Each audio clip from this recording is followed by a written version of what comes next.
Berbagai peristiwa unik, menarik hingga tragedi terjadi selama sepekan ini. Rangkaian peristiwa tersebut kami rangkum dalam segmen On This Week Jumat malam.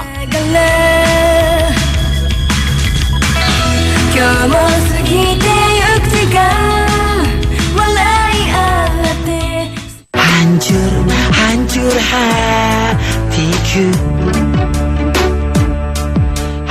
Beberapa hari setelah komedian Olga Syahputra meninggal dunia, berbagai berita muncul di media, seperti kedatangan Raffi yang berziarah ke makam Olga. Sepulang dari umroh di Tanah Suci, sahabat sekaligus orang yang diklaim paling sehati dengan Olga ini langsung berziarah ke makam Olga bersama sang istri Nagita Slavina. Raffi terlihat tak kuasa menahan kesedihannya saat melihat langsung makam sahabatnya ini di TPU Malaka, Pondok Kelapa, Jakarta Timur. Hancur hati. Mulai dari seorang yang bertugas memandikan jenazah Olga yang mengaku takjub karena tubuh Olga tak kaku meski sudah meninggal lebih dari 10 jam. Biasanya dalam jangka waktu tersebut, jasad orang yang meninggal sudah kaku. Ditambahkan lagi, jasad Olga juga terlihat segar jelang dimandikan. Ia mengaku tubuh Olga tak kurus, justru berisi. Rambut panjangnya pun sudah ditata rapi setelah dimandikan. Selain itu beredar pula foto-foto yang merekam momen terakhir dalam hidup Olga, seperti saat ia sholat dan diberi penghormatan terakhir. Dunia media sosial pun diramaikan dengan komentar salah satu pengacara penuh sensasi Farhad Abbas yang diduga melecehkan almarhum Olga. Karena perilaku ini, muncul hashtag RIP Farhad Abbas di media sosial Twitter. Bahkan hashtag ini sempat menjadi trending topik di Twitter. Terbaru, berita mengenai perkembangan kasus Olga versus dokter. Sebelum meninggal, Olga pernah terjerat kasus hukum dan menjadi tersangka pencemaran nama baik kepada seorang dokter. Namun karena ia telah meninggal, polisi pun menggugurkan kasus Olga dan dokter Feby Kirana. Sang dokter pun telah menyatakan keikhlasannya untuk memaafkan komedian bernama asli Yoga Syahputra ini.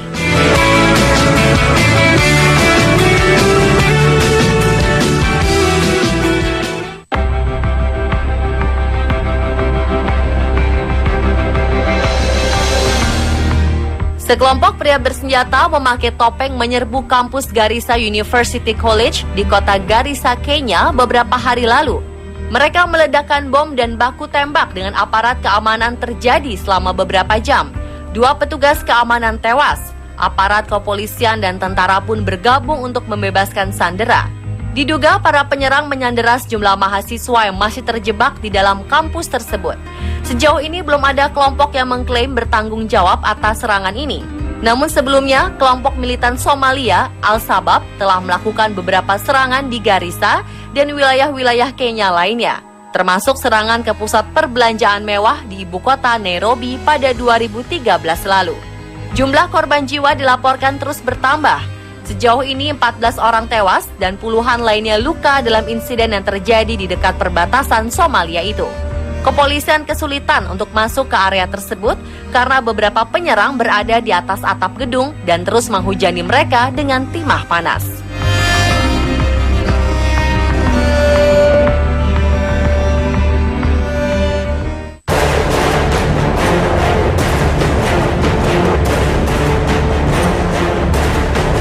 Setidaknya 54 orang tewas, sementara 15 orang lainnya hingga kini belum ditemukan setelah kapal pukat ikan tenggelam di perairan Laut Okhotsk, Far East, Rusia.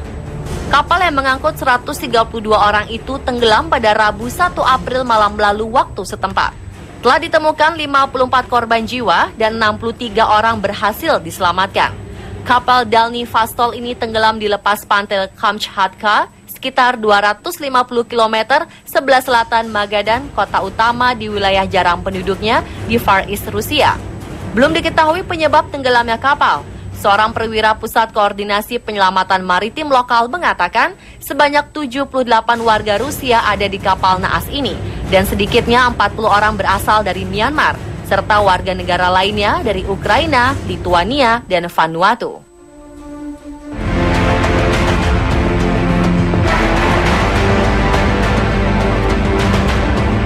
Longsornya salju di pegunungan Alpen kembali menelan korban jiwa. Pejabat kantor Kejaksaan Oze-Alpe mengatakan dari 10 orang yang hilang akibat longsor salju, 3 orang ditemukan tewas. Hingga kini 7 orang lainnya masih belum ditemukan dan masih dalam pencarian. Dari 3 korban tewas, 1 orang telah dievakuasi ke rumah sakit Grenoble, Prancis. Kondisinya kritis dengan luka sangat parah. Longsor salju terjadi di sekitar Taman Nasional Prancis Eicha, dekat desa Pelvoux, sekitar 40 km sebelah barat dari perbatasan Italia, serta 75 km sebelah utara dari jatuhnya pesawat Germanwings 9525.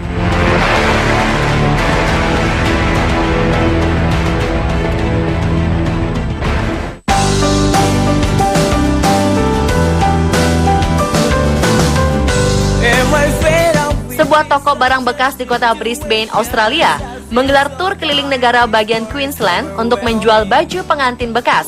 Lewat ide ini, diharapkan para calon pengantin wanita bisa berhemat. Toko Wenham Red Cross telah memiliki koleksi 60 gaun pengantin, lengkap dengan sepatu dan perhiasan yang berasal dari tahun 50-an. Berawal dari ide salah satu pekerjanya mengumpulkan gaun-gaun pengantin yang mereka dapatkan. Kemudian mereka mengumpulkannya dan menyimpannya di dalam satu rak. Manajer toko Victoria Anderson mengatakan lewat jualan gaun pengantin ini, hasilnya akan disumbangkan ke Palang Merah. Menurut pengamatannya, hal ini bisa menghemat banyak biaya pernikahan yang semakin tinggi. Ia juga menambahkan kalau membeli gaun ini benar-benar menguntungkan, karena masih cantik dan tentunya sangat layak untuk dipakai. Mungkin Anda berminat membelinya?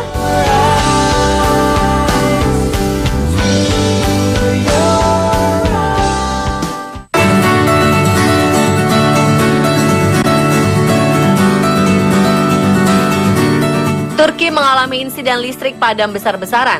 Insiden ini terjadi selama berjam-jam di 79 dari 81 provinsi di Turki. Ini merupakan peristiwa terburuk di Turki selama belasan tahun terakhir. Padamnya listrik pada 31 Maret waktu setempat telah melumpuhkan kehidupan sehari-hari di negeri itu.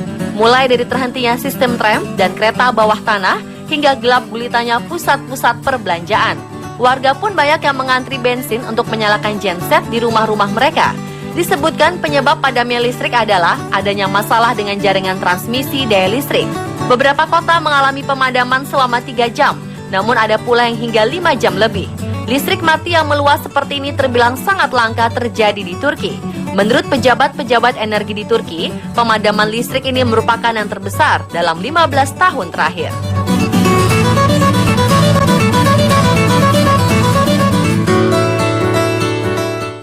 When I find myself in times of trouble, Mother Mary comes to me. Orang tertua di dunia tutup usia di Jepang beberapa pekan setelah merayakan ulang tahunnya yang ke-117.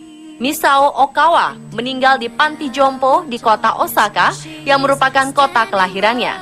Ia wafat karena gagal jantung. Keluarga berada di sisinya saat Okawa meninggal. Seorang pejabat di panti jompo Osaka memujinya karena telah mengalami hidup yang panjang dan sehat. 10 hari sebelum meninggal, Okawa mulai kehilangan selera makannya. Ia diakui sebagai orang tertua oleh Guinness World Records pada 2013 lalu. Dalam rentang hidupnya, ia mengalami 3 kali pergantian abad. 1 abad diantaranya dialami penuh. Ia adalah saksi dari pergantian 4 kaisar Jepang, 6 monarki Inggris, dan 20 presiden Amerika Serikat. Ia juga hidup di zaman seluruh presiden Indonesia plus penjajahan Jepang dan Belanda. Wanita Jepang ini menikah dengan suaminya Yukio pada 1919. Mereka memiliki 2 putri dan 1 putra. Let it be, let it be, let it be.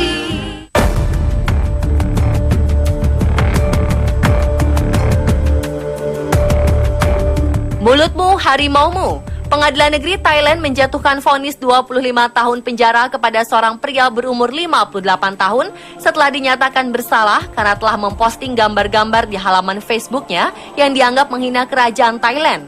Ini merupakan salah satu hukuman paling berat untuk kasus serupa dalam beberapa tahun terakhir. Tin Sutam Sutiji Serane, nama pria ini memposting 5 gambar dan ia dikenai sanksi 10 tahun penjara untuk tiap gambar, hingga total dijatuhi 50 tahun. Namun karena mengaku bersalah, hukumannya dikurangi separuhnya menjadi hanya 25 tahun. Saat pembacaan putusan, pengadilan tidak mengizinkan kerabat keluarga juga media untuk mengikuti persidangan.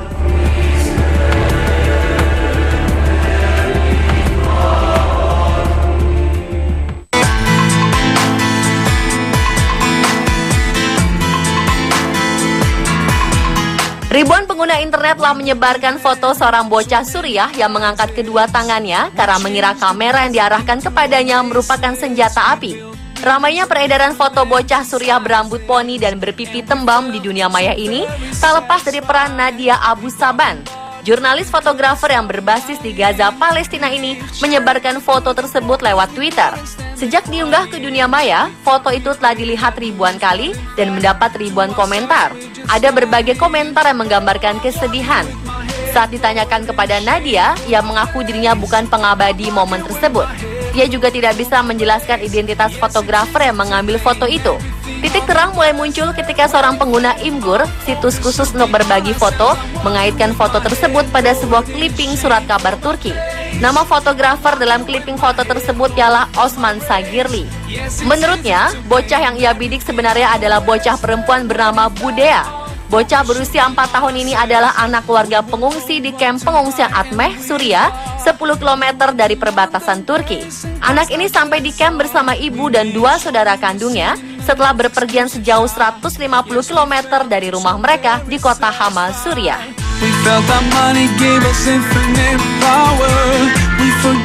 Pemirsa, itulah beragam peristiwa yang terjadi selama sepekan terakhir dalam On This Week.